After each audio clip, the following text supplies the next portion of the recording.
A company purchased A machine which will क्या लिखा हुआ है, वर्क फॉर 2 years, मतलब 4 years लिखा है। एक कंपनी जो है 4 years के लिए एक मशीन क्या कर रही है, खरीद रही है। और फिर आगे बताया गया है कि मशीन को जो है डिसाइड किया गया कि मेक ए प्रोविज़न, मतलब एक प्रोविज़न बनाना है इसके लिए, मशीन के रिपेयरिंग करने के लिए और रिन्यूअल्स करने के लिए, जिसमें कि 2000 रुपीज़ पर ईयर डालना है, ये बता रहे हैं वो। इसके बाद वो कह रहे हैं कि एक्चुअल अमाउंट जो खर्च में लगी है वो है 750 rupees, 900 rupees, 2100 rupees and 1400 rupees, ये पर ईयर का खर्च लगा है। तो आइए हम इससे बनाते हैं कौन सा अकाउंट बनेगा, repair and renewal account, repairing and renewal account. अब रोक दो चालू। तो यहाँ पर सबसे पहला स्टार्ट जो ईयर है वो 2021 लिख लीजिए, और यहाँ पर सबसे पहले अमाउंट लिख दीजिए जनवरी 1। जनवरी 1 को यहाँ पर अपन लिखेंगे, आपको लिखना होगा 2 कैश अकाउंट, ये लिख दिया आपने 2 कैश अकाउंट, और ये कैश अकाउंट से 2000 की अमाउंट इसमें आपने क्या कर दी, लिख दी। इसके बाद 2021 अगला दिसंबर 31, और यहाँ आप लिख दोगे बाय रिपेयरिंग, ये रिपेयरिंग लिख दिया। और रिपेयरिंग में पहले साल का ईयर का खर्च कितना है, 750 रुपये, तो आप यहाँ पर लिख दोगे 750। अब 2000 रुपये में से 750 रुपये माइनस करके देखेंगे क्या बचता है। 2000 माइनस 750, ये बचेगा 0, यहाँ 10 में से 5 गया 5, यहाँ पर बचेगा आपका 9, 9 में से 7 गया 2, यहाँ बचेगा 1, 1250। तो पहले ईयर का जो शेष बचेगा वो बचेगा 1250 रुपये। यहाँ लिखोगे आप बाय बैलेंस, ये आपका पहले साल का क्या बच गया, बैलेंस दिसंबर 31। फिर इसके बाद इसको पहले साल को यहीं पर बंद कर देते हैं, है ना, क्लोज कर देंगे। तो ये 2000 का 2000 आ जाएगा, यहाँ भी 2000 आ जाएगा, ये पहला ईयर आपका ख़त्म हो गया। अब अगले ईयर को चालू करते हैं यहाँ से।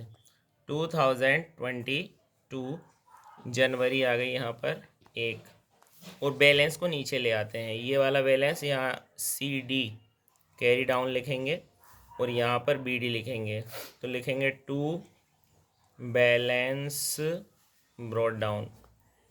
और बैलेंस बचा था अपना कितना बेटा, 1250 रुपये। अब जनवरी 1 को फिर इससे कैश लिखेंगे, 2 कैश अकाउंट, 2000 रुपीज़ इसमें अकाउंट में फिर हमने ट्रांसफ़र कर दिए। अब 2000 और 1000 मिलके कितना हो जाएगा, 3250, है ना। फिर इस साल खर्च हो जाएंगे 2022। अब 31 दिसंबर 31 बाय रिपेयरिंग अकाउंट। अब रिपेयरिंग का कितना खर्च है आपका देख लीजिए, तुम्हारी बुक में देखो और बताते जाओ। 900 है ना, 900 खर्च है। फिर इसके बाद अगला दिसंबर 31 बाय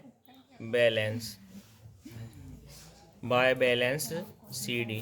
देखिए 2 और 1 3250, 3250 रुपीज़ हो गए। अब उसमें से खर्च ये हो गए कितने, 900 रुपये। तो 3250 में से 900 रुपये आपके खर्च हो गए, तो बचा है 0, 5, यहाँ 12 करेंगे, 12 में से 9 जाएगा तो 3, यहाँ बचेगा 2, तो आपका बैलेंस बच गया 2350 रुपये। इसको टोटल कर देंगे तो यहाँ पर आ जाएगा 3250 रुपीज़।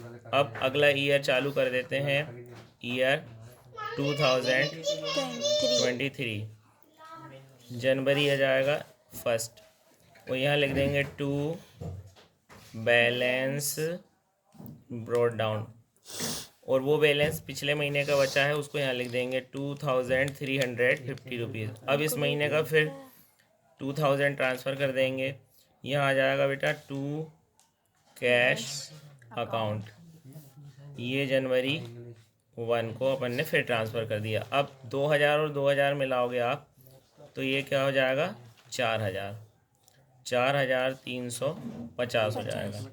अब यहाँ पर आप लिखोगे इस साल का 2023 और दिसंबर लिखोगे 31, और यहाँ पर लिखोगे बाय रिपेयरिंग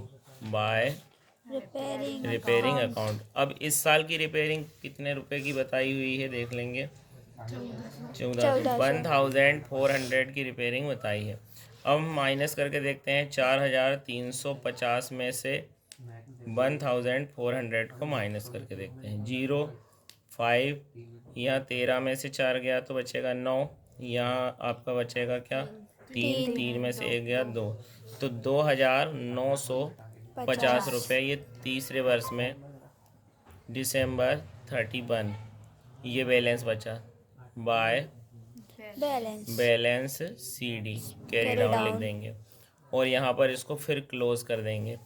अब इस साल का क्लोजिंग भी जो होगा तो वो 4350 पर होगा। तो इस तरह से आप स्टूडेंट्स बना सकते हो रिपेयरिंग एंड रिन्यूएबल अकाउंट।